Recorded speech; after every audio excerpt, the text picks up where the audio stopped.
Bonsoir à tous ceux qui nous rejoignent à l'instant sur votre programme Entre rêve et réalité. Vous savez, de nos jours, plusieurs jeunes aspirent à explorer d'autres univers, à aller chercher le bonheur ailleurs tellement les conditions de vie sont de plus en plus difficiles. Par conséquent, ils émigrent vers différents pays, que ce soit en Afrique ou en Occident. Et ce soir, nous avons l'opportunité d'être en compagnie d'un jeune bien entendu, qui a voulu également mettre un pied dehors, mais a eu à rencontrer de nombreuses difficultés. Ces difficultés qui ont été pour lui une motivation, je vais dire ça comme ça, une motivation pour mettre sur pied un mouvement que vous aurez l'occasion de découvrir. On va alors aller vers notre invité. Bonsoir, monsieur Charles, et c'est ça deux. Bonsoir, madame. Bon, je vais d'abord commencer par vous demander pourquoi et c'est ça deux, c'est votre nom. Et c'est ça deux vient du fait que mon père, c'est-à-dire mon progéniteur, s'appelle Samba Charles. Et pour donc faire la différence entre le produit et le producteur, il a fallu un deux. Voilà pourquoi je suis Samba deux. En fait, vous voulez garder ce nom de génération en génération. Effectivement. Peut-être il y aura un 3, un 4, un 5, ainsi de suite. Ainsi de suite. Oui. Ok, d'accord, nous comprenons. Alors, vous êtes le président fondateur d'un mouvement que l'on va appeler Molisé Sao, c'est ça, c'est bien ça? Oui, Molisé Sao, c'est un mouvement de lutte contre l'immigration en Afrique de l'Ouest. Oui. Alors, vous pouvez nous en dire plus à propos de ce mouvement? D'où vous êtes venu, en fait, l'idée de ce mouvement? Vous pouvez nous en dire plus? Ok, comme je l'ai dit, Molisé Sao, c'est le mouvement pour la libération et la sensibilisation des jeunes contre l'immigration clandestine en Afrique de l'Ouest, c'est-à-dire au Ghana, au Nigeria, en Côte d'Ivoire, ainsi de suite. Le mouvement est né dans un contexte de lutte contre un trafic humain. Ce qui se passe, c'est que nous avons pu constater que parmi nous, il y a beaucoup de jeunes Camerounais, à l'instant où je vous parle, qui sont en captivité de ce côté de l'Afrique, c'est-à-dire en Afrique de l'Ouest. Et aujourd'hui, nous nous sommes dit, bon, étant donné que nous-mêmes nous avons été d'une manière ou d'une autre victimes, il a fallu que nous disions non. Et voilà pourquoi nous mettons ce mouvement sur pied pour lutter contre ce mauvais fléau. Vous avez été victime, vous pouvez un peu partager avec nous votre histoire, votre vécu. Vous avez été victime comment en fait? En fait, ce qui se passe, c'est que vous êtes chez vous, peut-être dans votre chambre universitaire. Vous voyez peut-être un ancien camarade, un proche, une nièce, un cousin qui vous écrit, vous demande qu'est-ce que vous êtes devenu dans votre vie. Vous faites quel niveau, vous avez fait quelle formation. Bon, vous dites par exemple, je suis à l'université, je continue mes études. Et la personne vous dit immédiatement, non, est-ce que vous ne voyez pas que les conditions de vie étant très difficiles au Cameroun, il faut plutôt, étant donné qu'ici, là, il y a de l'emploi, il y a ceci, il y a des bonnes formations. Vous faites miroiter des choses. Effectivement. Et c'est votre proche, c'est une personne à qui vous avez entièrement confiance. C'est ça. Voilà comment vous lancez dans un pétrin que vous allez regretter toute votre vie. Et c'est comme ça donc que moi, particulièrement, j'ai été abordé par une de mes anciennes camarades, une petite sœur, si je peux l'appeler ainsi. Ah, une fille en plus. Une fille qui me dit, bon, étant donné que je sais que toi, tu fais lettres espagnoles, tu peux faire dans la traduction, tu peux faire dans l'interprétation et autres. Est-ce que tu ne vois pas que tu peux venir aussi? Il y a de l'emploi, il y a ceci, il y a de cela. Je lui dis, mais comment? Étant donné que j'avais entièrement confiance en elle. Et ce qui me motive encore plus, c'est que elle était en formation médecine. Mais elle a dû abandonner ça pour aller au Ghana. Je me suis dit, bon, si elle a osé, pourquoi je vais laisser une telle chance passer? C'est comme ça qu'elle me donne la procédure. Ouais. Effectivement, je fais ce dossier. J'envoie même de l'argent pour les frais de dossier. Et c'est au moment où j'attendais déjà le résultat. Et j'essayais un peu de bousculer de part et d'autre pour trouver l'argent. Puisqu'il fallait simplement l'argent de transport qui allait à hauteur, je crois, 250 000 pour quitter le Cameroun, arriver au Ghana. Bon, ils ne m'avaient pas demandé de passeport, ils ne m'avaient pas demandé de visa. Puis ces gens-là sont tellement convaincants qu'ils te montrent que voici la bonne conduite à tenir. C'est comme ça que je suis tombé dans le piège. Sauf qu'en cherchant de l'argent, j'ai eu un autre proche qui m'a dit, tout ce que tu es en train de faire là, c'est du faux. Moi-même, j'ai été victime. La preuve, j'ai été au Ghana. Je n'ai même pas cru. Je me suis dit, bon, peut-être la personne est jalouse de moi et elle essaie de me décourager. Je n'ai pas cru du coup. Il était question que la personne m'envoie des photos, des vidéos pour vraiment me convaincre. C'est après que j'ai pris conscience que, merde, qu'est-ce que j'ai failli faire? Et c'est à ce moment que j'ai dit, non, je ne vais plus voyager. Juste tout ce que la personne me disait au départ, c'est ce qui est arrivé après.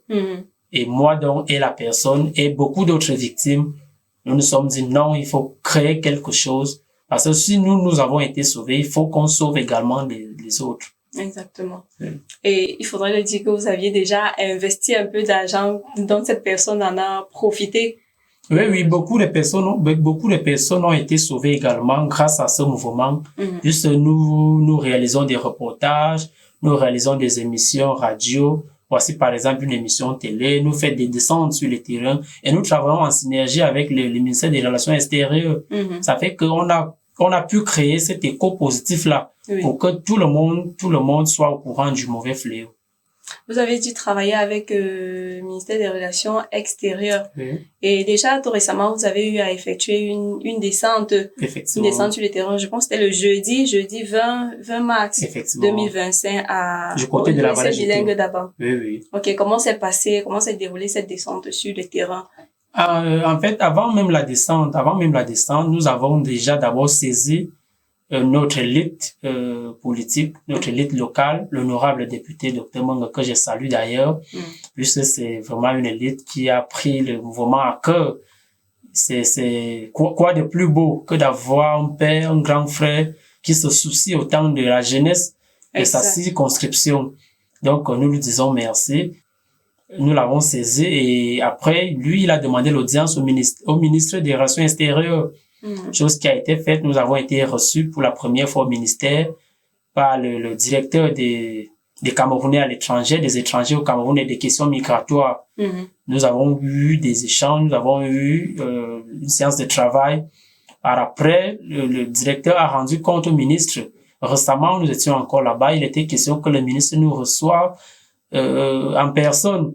Sauf qu'à la dernière minute, il a été empêché par un sommet à Addis Abeba. Voilà pourquoi nous avons donc été reçus par le secrétaire général du ministère des Relations extérieures qui a essayé de nous montrer les entrées et les aboutissants d'une telle opération de sauvetage que nous sollicitons. Il a essayé de nous montrer combien de fois ça ne sera pas facile, mais le ministère prend quand même le dossier à cœur. Il nous a donc dit, nous, à notre niveau, ce que nous devons faire, c'est sensibiliser. C'est-à-dire faire en sorte que même la grand-mère qui est au village soit au courant qu'il y a un tel trafic.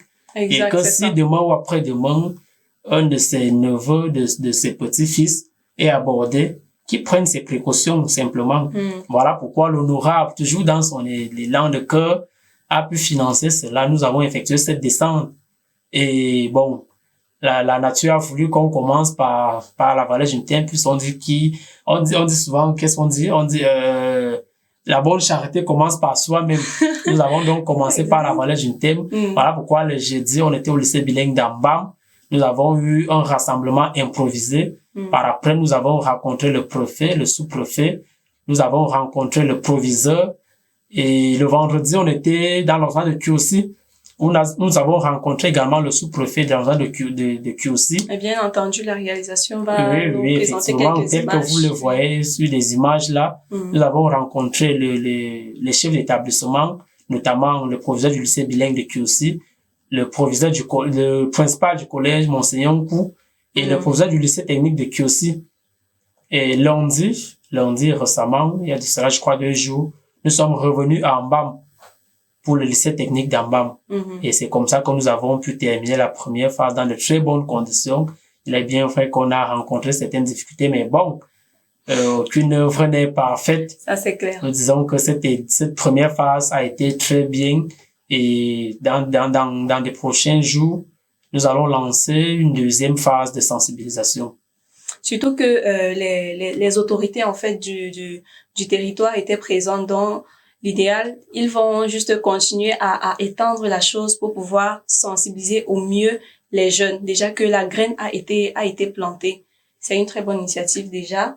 Et Merci. je dois dire que je vois votre t-shirt là, je vois votre t-shirt et votre casquette. Oui. Ça, c'est la tenue que tout le monde a abordé le jour-là, même les autorités. Vous verrez tout un député, l'honorable docteur Menge, qui aborde le même t-shirt. Vous verrez le préfet du département de la Vallée d'Untem.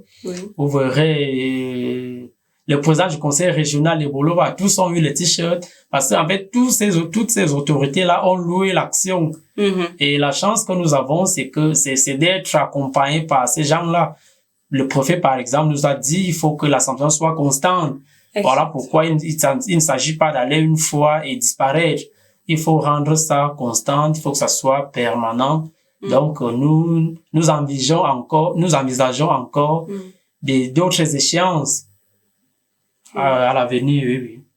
Bon, je sais pas pour ceux qui nous suivent ou ceux qui nous regardent à l'instant, s'ils voient bien ton visage, parce que moi qui suis auprès de toi, je sais pas si c'est possible de te décoiffer un peu pour qu'on puisse Non, il n'y a pas de problème, je peux bien me décoiffer. Ok. En plus, il est tout mignon. Nous voyons comme ça le président fondateur de la Molisecao, Molisecao. C'est pas facile. Vous êtes en mouvement actuellement. Vous n'envisagez pas passer au statut d'association? Non, ça c'est ce que nous envisageons. Déjà, il faut préciser, président fondateur, c'est pas trop ça. Président et fondateur, c'est autre chose. Puisqu'il y a eu, j'ai eu des prédécesseurs qui ont pensé avant moi, ils se sont rapprochés de moi, ils ont dit, est-ce que tu ne vois pas qu'on peut envisager ceci, cela? Vu mon expérience et peut-être la confiance que ces gens-là en ont, voilà pourquoi ils m'ont désigné comme la tête de ce mouvement. Et pour passer de mouvement à association, c'est ce que nous envisageons faire.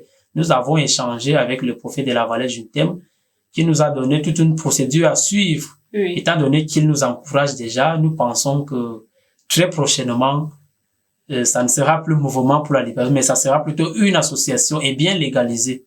Effectivement. Et ça fait déjà combien de temps que le mouvement il est sur pied? Le mouvement existe depuis bientôt, je crois, 6 à 7 mois. Oui. 6 à 7 mois. Effectivement. Il faudrait le dire que bon nombre de nos jeunes souffrent réellement de ce fléau qui est en train de miner notre société. On a tendance à vouloir se dire que le bonheur se trouve ailleurs, qu'étant donné que les conditions de vie sont difficiles dans notre pays, on pourra forcément trouver le bonheur ailleurs. Mais détrompez-vous, avant d'envisager aller ailleurs, posez-vous les bonnes questions. Aussi, la confiance n'exclut pas du tout la méfiance parce que c'est sa camarade, son ami qui lui a proposé une telle offre qui était tout à fait alléchante. Alors, ne nous laissons pas berner, n'ayons pas les yeux fermés et soyons toujours vigilants. Aussi, lorsque nous avons de tels projets, nous constatons que les jeunes ont tendance à vouloir cacher une telle préparation de voyage. Cela peut aussi s'expliquer à cause des empoisonnements, des différents phénomènes que nous voyons un peu de partout. Mais nous pouvons quand même en faire part à ceux qui sont près de nous pour avoir de meilleurs avis, pour avoir des conseils et pour ne pas tomber dans d'éventuels pièges comme notre invité ici présent ce soir. Alors, je vais me retourner encore vers notre invité et je vais lui demander, bien entendu, avant d'implémenter de mettre sur pied ce mouvement, je suppose que tu avais des rêves, autre chose que tu voulais faire parce que c'est pas la seule chose que tu fais. Oui, naturellement. Tu as dit être étudiant. Oui. Comme tout Camerounais, comme tout jeune Camerounais, j'ai toujours eu des rêves. J'ai eu des rêves. Ce n'est pas ex nihilo que j'apprends des langues. Je fais lettres espagnoles. Actuellement, je suis au centre pilote. J'apprends également de l'anglais. La langue espagnole à l'université de Yaoundé. Oui. Master 2, c'est bien ça? Oui, c'est ça. Ok, nous allons déjà te souhaiter beaucoup de courage parce que tu as beaucoup de choses à apporter dans notre société et tu es un modèle, on va le dire ainsi, un modèle pour ces jeunes-là qui nous écoutent parce que il faudrait pouvoir apprendre de ses erreurs et faire quelque chose de bien pour pouvoir retirer les autres du gouffre dans lequel ils sont en train de se plonger peu à peu. C'est bien cela. Effectivement. Nous nous sommes dit que si nous, on a été sauvés, faut pas que les autres tombent dans le même piège. Voilà pourquoi nous avons mis ce mouvement sur pied. C'est pour sauver uniquement. C'est un bénévolat. C'est déjà à but non lucratif. Oui. Et nous le faisons comme ça, de manière très désintéressée. Ok. Aujourd'hui, tu étudies la langue espagnole, mais à la base, il faudrait le dire que tu as toujours voulu être journaliste. Naturellement, j'ai toujours voulu être journaliste. Bon, il est bien vrai qu'au fil du temps, les aspirations ont un peu changé. Je me dis aujourd'hui, quand j'apprends, je peux parler espagnol, je peux parler français. Voilà l'anglais que je suis en train d'apprendre. Si je parviens à maîtriser ces 3-4 langues, pourquoi ne pas devenir peut-être traducteur? Parce que les traducteurs aussi, c'est ceux-là qui sont capables de transmettre des messages d'une langue à d'autres et ainsi de suite, voyager un peu partout dans le pays, ça, à travers le monde. Oui. Bon, étant donné que tu étudies la langue espagnole, oui. Je vais un peu te demander si tu peux faire un coucou à tous ceux qui nous suivent en espagnol. Buenas tardes a todos, soy Charles Sosa, presidente del Movimiento por la Liberación y la Sensibilización contra la Inmigración en Oeste de África. Faudrait le dire, moi j'ai fait allemand, mais j'ai quand même suivi ce qu'il a dit ça. J'ai quand même suivi parce que j'ai fait aussi un peu d'espagnol. Dites-nous quand même, est-ce que dans votre marche avec le mouvement, Oui. Quelle a été la vie du moins, comment est-ce que votre famille a vu la chose? Vous a-t-elle encouragé, vous a-t-elle accompagné dans cette marche ou bien? Et déjà, lorsque vous avez été victime de ce fait, comment est-ce que votre famille a réagi déjà? Pour le soutien de la famille, il faut le dire, j'ai la chance d'avoir une très bonne famille, une famille qui me soutient dans tout ce que j'entreprends de positif.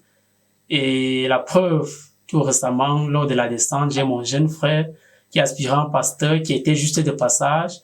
Il a trouvé le mouvement en activité.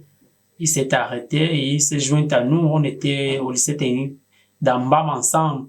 Ça fait qu'à partir de là, vous pouvez comprendre que ma famille a toujours été à mes côtés. Et lorsque j'avais envisagé ce voyage, il faut déjà le dire, ma famille n'était pas trop d'accord. Puisque ma famille compte beaucoup sur moi. Et ils savent que je suis quelqu'un de battant. J'ai toujours été un modèle, j'ai toujours été au devant de la scène. Mais ils se sont dit, bon, pourquoi voyager? Est-ce que tu ne vois pas que tu peux t'en sortir, même étant ici au pays? Bon, étant donné que tout jeune Camerounais est curieux, et on se dit toujours que c'est en allant ailleurs qu'on trouvera le meilleur. Sauf que après, nous nous sommes rendus compte que ce n'est pas trop ça. Ce n'est pas trop ça parce que tout ce qui se passe actuellement au Ghana, au Nigeria, déjà, il faut l'admettre, ces pays d'Afrique de l'Ouest, pour la plupart, sont plus pauvres que le Cameroun. Donc, le meilleur se trouve en chacun de nous. Peu importe où qu'on soit, on peut être au Cameroun, on peut évoluer ici et faire de très grandes choses. Ça, c'est ce que je pense déjà. Je vous le disais encore que plusieurs personnes peuvent avoir des rêves, mais encore faudrait-il pouvoir les poursuivre. Et lui, il a décidé de poursuivre son rêve d'une certaine façon. Et il peut avoir différentes branches dans la réalisation de nos rêves. Et là, il est dans une des branches pour la réalisation de son rêve parce que l'expérience qu'il a vécue lui a permis de se créer un nouvel horizon, une nouvelle possibilité, hormis les études qu'il est en train de mener pour être... Les études que tu mènes, c'est pour être quoi plus tard? Bon, déjà, je veux être un grand intellectuel. Je veux être celui-là qui peut parler, qui peut conseiller, qui peut instruire. Vous étudiez d'abord pour le désir de connaître. J'ai toujours été ami de la connaissance. J'aime connaître. Oui. Et plus tard, vous voulez faire quoi de ces connaissances-là? Plus tard, je vous l'ai déjà dit. J'apprends les langues pour parler ces langues-là. Je vais maîtriser des langues, en fait. Je vais être un bon traducteur, celui-là peut-être qui peut être appelé à la présidence pour aller traduire le discours de tel ou tel président. Ça, c'est ce que j'ai toujours envisagé. En fait, j'ai un gros rêve. Et je me dis qu'avec le temps, avec le travail, ça finira par se réaliser. Si déjà aujourd'hui, je peux être l'invité de Marc TV, une si grande chaîne de télé web, je me dis que prochainement, ça pourrait être plus que ça. Donc, il faut jamais se sous-estimer. Il faut toujours avoir confiance en soi et rendre ses rêves réalisables.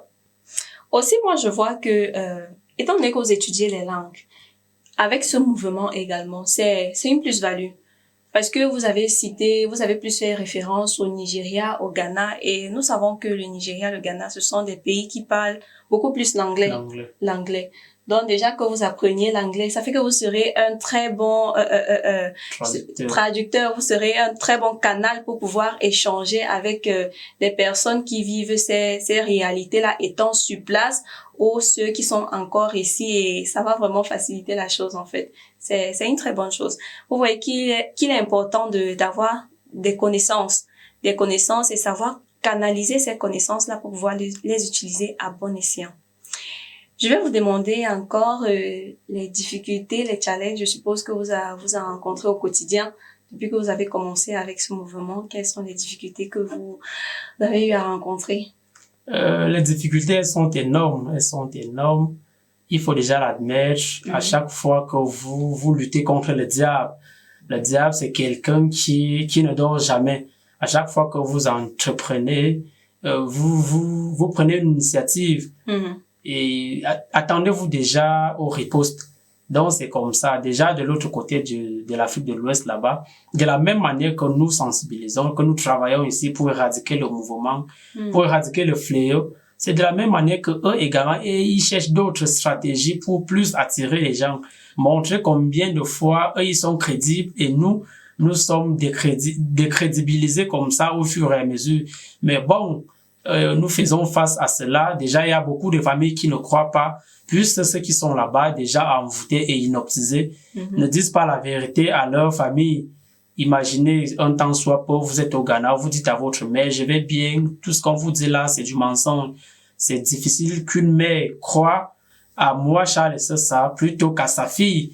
Ça fait que nous avons ces difficultés-là. Il y a même des parents qui menacent de porter plainte parce qu'on sabote leurs enfants, on sabote ceci. Sauf que la chance que nous avons, c'est que parmi nous, il y a des gens qui ont effectué ce voyage.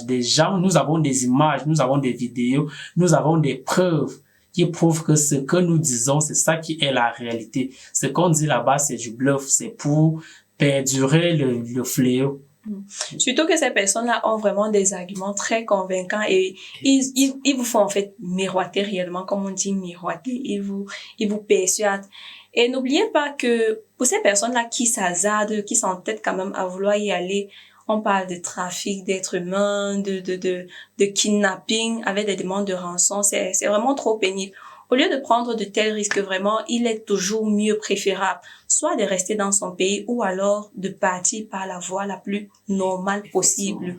Et lorsqu'on est en extérieur, on ne doit pas forcément faire confiance à tout le monde. La confiance, en fait, comme je l'ai dit encore, n'exclut nullement la méfiance. Effectivement, ça c'est ce que nous voulons dire à nos jeunes frères, à nos frères, à nos sœurs et à tous les Camerounais. Si vous voulez voyager, c'est bien beau, mais en voyageant, il faut le faire de manière tellement légale. C'est-à-dire commencer à avoir un passeport, faire une demande de visa et voyager dans de bonnes conditions. L'autre voyage, on prend le bus, on va arriver à l'extrême nord pour prendre la brousse, arriver au Nigeria, passant par le Bénin, le Togo et atteindre le Ghana. C'est tellement pénible. Et trop de tracasseries, c'est fatigant. C'est tellement pénible, c'est trop de tracasseries et c'est risquer sa vie, en fait. Donc, nous disons à nos frères, si vous voulez voyager, faites ça de manière vraiment légale et sachez que ce n'est pas en voyageant qu'on réussit sa vie. On peut réussir sa vie. La réussite de la vie dépend de comment on la procède. Il faut travailler. En travaillant ici, on peut réussir de la même façon que celui qui est aux États-Unis réussit. Il faut travailler dur, travailler encore et encore. Tout est possible même pour toi qui es ici au Cameroun. Vis les réalités de ton pays et bats-toi pour pouvoir changer ton pays, faire de ton pays, le Cameroun, un pays au top des tops, au sommet. Avez-vous d'autres projets en vue pour votre mouvement? Bon, pour le mouvement, déjà, il faut noter qu'au niveau de la sensibilisation, pour le moment, nous sommes dans la vallée du thème et nous quittons dans ce cadre départemental où on essaie d'étendre la chose. pourquoi ne pas peut-être créer des antennes de ce mouvement un peu partout à travers tout le pays? Parce que le fléau ne touche pas que les sudistes, le fléau ne touche pas que les jeunes de la vallée du Thème, le fléau touche tous les Camerounais. C'est vrai. Tous les Camerounais en sont victimes. C'est vrai. Nous avons des témoignages, nous avons des preuves. Ça fait que nous, à notre niveau, on s'est dit, il faut déjà commencer quelque part. Maintenant, bien après, nous envisageons étendre le mouvement et rendre ça national. Effectivement. Il y a vraiment des personnes qui sont touchées. Et déjà, là, vous êtes combien à porter la chose? Déjà, il faut admettre que quand on parle de mouvement, on parle de masse. La masse, vous trouverez des bonnes personnes, vous trouverez des mauvaises personnes. Dans ce mouvement, nous dépassons 150 personnes. Sauf que ce n'est pas tous ces gens-là qui portent vraiment la chose. La preuve, nous étions dernièrement 13 ont répondu présent à la première phase de sensibilisation. On se dit que peut-être à la deuxième phase, nous serons 20, 30 et autres. Mais ce que vous voyez à travers les réseaux sociaux, ce n'est pas le travail de 20 personnes, c'est le travail des centaines de personnes. Ça veut dire, c'est un mouvement, c'est une masse. Comptez qu'il y a des personnes qui sont au devant de la scène et puis il y a les têtes pensantes qui sont souvent cachées. Ça a toujours été le cas. Et il y a cette catégorie de personnes aussi qui veulent voir avant de croire. Comment est-ce que ça commence, prendre la température avant vraiment de se lancer à fond dans la chose. Oui. Et les personnes, les membres de ce mouvement sont juste ils viennent juste du sud ou bien il y a des personnes de différentes ethnies? Pour le moment, les membres du mouvement sont exclusivement du sud, puisque le mouvement est né au sud. Mais nous tendons également la main à nos frères à travers le Cameroun de se joindre à nous, puisque déjà ça a commencé dans la vallée du Thème. Actuellement, nous sommes au niveau du sud. Ça touche déjà les 4 départements. Bon, à l'avenir, ça pourrait toucher même les 10 régions. Ça, c'est ce que nous envisageons. Donc, nous tendons en même temps la main à nos frères, à nos sœurs, tout de même comme nous tendons la main au gouvernement de faire plus. Nous sommes conscients qu'ils ont déjà fait beaucoup et nous sommes sur la même longueur d'onde, mais nous leur tendons davantage la main d'essayer d'accélérer les choses, parce que il faut qu'ils sachent, tant que nous sommes là, nous ne faisons rien, les autres de l'autre côté, ils vont continuer, ça c'est vrai, ils vont continuer. Alors toi qui m'écoutes, que tu sois du nord, du sud, du nord-ouest, du sud-ouest, de l'ouest, de la Damawa, peu importe d'où tu viens en fait, il faudrait que tu te donnes à fond, que tu t'investisses. Si tu te sens vraiment touché par ce fléau qui est en train de miner notre société, de rejoindre le mouvement pour pouvoir lutter férocement contre ce fléau-là. Parce que ta voix compte pour le changement. Alors, nous allons poser une dernière question à Monsieur Charles, c'est ça? Parce que nous tendons déjà vers la fin. Quel conseil de plus peux-tu donner à ces jeunes-là qui nous écoutent? Non seulement pour ceux-là qui veulent encore et toujours davantage voyager, prendre quand même le risque, qui disent A, et pour ces personnes-là qui se sont découragées, que ce soit sur le plan scolaire, professionnel, à cause de la dureté et de la cherté de la vie, du coût de vie au Cameroun. Comme conseil, je le dis déjà à vous, mes frères camerounais, à vous, mes sœurs, la vie n'a jamais été facile. Ne pensez pas en tant soit peu que c'est en allant au Ghana ou au Nigeria qu'on trouvera la vie facile. C'est facile, cette facilité que vous pensez là-bas au Ghana, il peut avoir la même facilité ici, là. Donc, dites-vous que rien ne sera facile, il faut travailler. Travailler et travailler, c'est la seule façon à laquelle vous allez réussir votre vie. Et ces histoires où on a confiance aux gens parce que tel est mon cousin, tel est ceci, ne pensez pas que nous sommes en train de saboter ceux qui sont là-bas. Si nous parlons, si nous luttons contre ces fléaux, c'est parce que le fléau, il est réel. Il est réel et ayez confiance en nous, ne partez pas, réussissez dans votre pays. Travaillons, c'est ainsi que nous allons développer notre département, notre région et notre pays, le Cameroun. Déjà que si tout le monde décide de s'en aller, à qui laisserons-nous le pays, notre très cher et beau pays, le Cameroun? Travaillons, prenons de la peine, croyons en nous et nous y arriverons sûrement tous ensemble parce que c'est l'union qui fait la force. Alors, merci beaucoup à vous, Monsieur Charles et c'est ça d'avoir répondu présent à notre invitation. C'est moi qui vous remercie. Déjà qu'il faut le dire, il faut le dire. À travers cette invitation, on comprend que nous ne faisons pas dans rien. Exact. Nous ne faisons pas dans rien. C'est le plaisir partagé. Nous pensons que peut-être prochainement, nous reviendrons pour mieux éclaircir encore et encore. Alors, toi qui nous écoutes, qui fait de ton rêve une réalité, qui veut faire de ton rêve une réalité, ou alors qui n'a plus de rêve, nous t'invitons à réinventer ton rêve, à croire en toi et de travailler dur pour pouvoir arriver où tu veux, où tu comptes, où tu penses pouvoir arriver, si tu le veux vraiment. Merci de nous avoir écoutés. Moi, c'est Fallon Priska Djoukkan. À bientôt.